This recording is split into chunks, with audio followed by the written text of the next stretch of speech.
Chance's Folly by Zilmok Golge. By the time she was 16, Minerva Aeolus had been an unwelcome guest in every shop and manor in Balmora. Sometimes she would take everything of value within.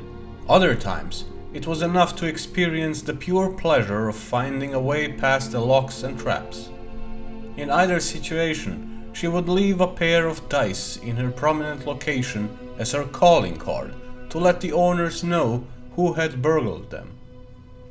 The mysterious ghost became known to the locals as Chance.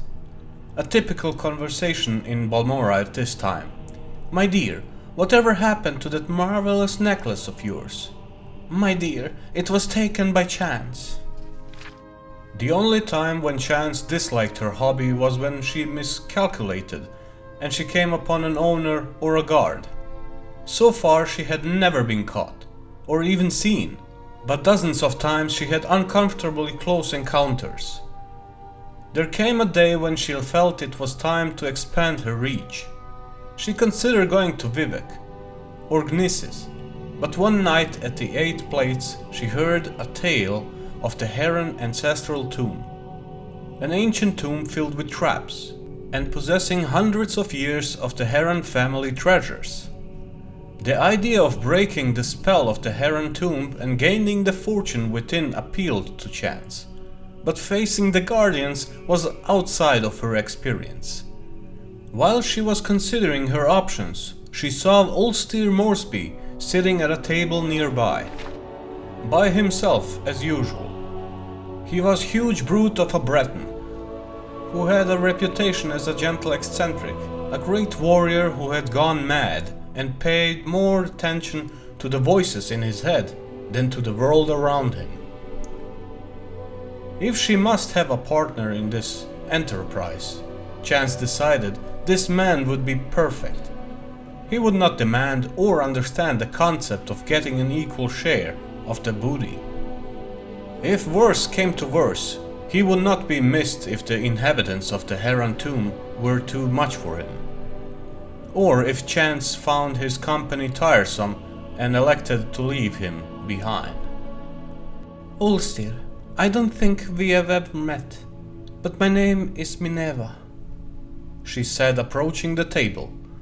"I'm fancying a trip to the Heron ancestral tomb. If you think you could handle the monsters, I could take care of unlocking doors and popping traps. What do you think?" The Breton took a moment to reply, as if considering the counsel of the voices in his head. Finally he nodded his head in affirmation, mumbling, Yes, yes, yes. Prop a rock, hot steel, chitin, walls beyond doors. 50 free, 2 months and back." "Splendid," said Chance, not the least put off by his rambling. "We'll leave early tomorrow." When Chance met Ulster the next morning, he was wearing chitin armor and had armed himself with an unusual blade that glowed faintly of enchantment. As they began their trek, she tried to engage him in conversation, but his responses were so nonsensical that she quickly abandoned the attempt. A sudden rainstorm swelled over the plain, dousing them, but as she was wearing no armor and Ulster was wearing slick chitin, their progress was not impeded. Into the dark recesses of the Heron tomb they delved. Her instincts had been correct. They made very good partners.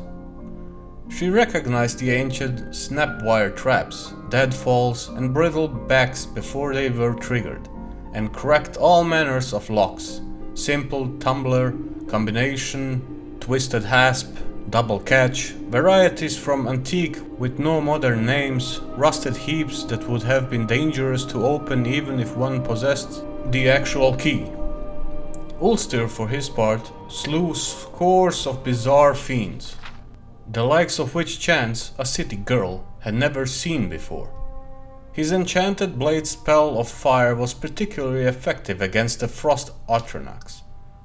He even saved her when she lost her footing and nearly plummeted into a shadowy crack in the floor. "Not to hurt thyself," he said, his face showing genuine concern. "There are walls beyond doors and 50 free. Drain ring. 2 months and back. Proper rock. Come, Mother Chance." Chance had not been listening too much of Ulster's babbling, but when he said Chance, she was startled. She had introduced herself to him as Minerva. Could it be that the peasants were right, and that when man spoke, they were talking to the Daedra Prince Gorgoroth, who gave them advice and information beyond their ken? Or was it rather more sensible that Ulster was merely repeating what he heard tell of in Balmora, where in recent years chance had become synonymous with lockpicking? As the two continued on, Chance thought of Ulster's mumblings. He had said chitin when they met as if it had just occurred to him, and that chitin armor that he wore had proven useful. Likewise, hot steel. What could walls beyond doors mean? Or 2 months and back? What numbered 53? The notion that Ulster possessed secret knowledge about her and the tomb they were in began to unnerve Chance. She made up her mind then to abandon her companion once the treasure had been found. He had cut through the living and undead guardians of the dungeon. If she merely left by the path they had entered, she would be safe without a defender. One phrase he said made perfect sense to her: drain ring. At one of the manors in Balmora she had picked up a ring purely because she thought it was pretty. It was not until later that she discovered that it could be used to sap other people's vitality. Could Ulster be aware of this? Would he be taken by surprise if she used it on him? She formulated her plan on how best to desert the Breton as they continued down the hall.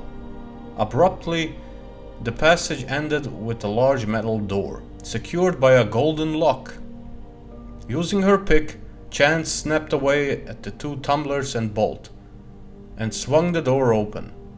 The treasure of the Heron tomb was within. Chance quietly slipped her glove off her hand, exposing the ring as she stepped into the room. There were 53 bags of gold within. As she turned, the door closed between her and the Breton. On her side, it did not resemble a door anymore, but a wall. Walls beyond doors. For many days, Chance screamed and screamed as she tried to find a way out of the room. For some days after that, she listened dully to the laughter of Gorgoroth within her own head. 2 months later, when Ulster returned, she was dead. He used a rock to prop open the door and remove the gold.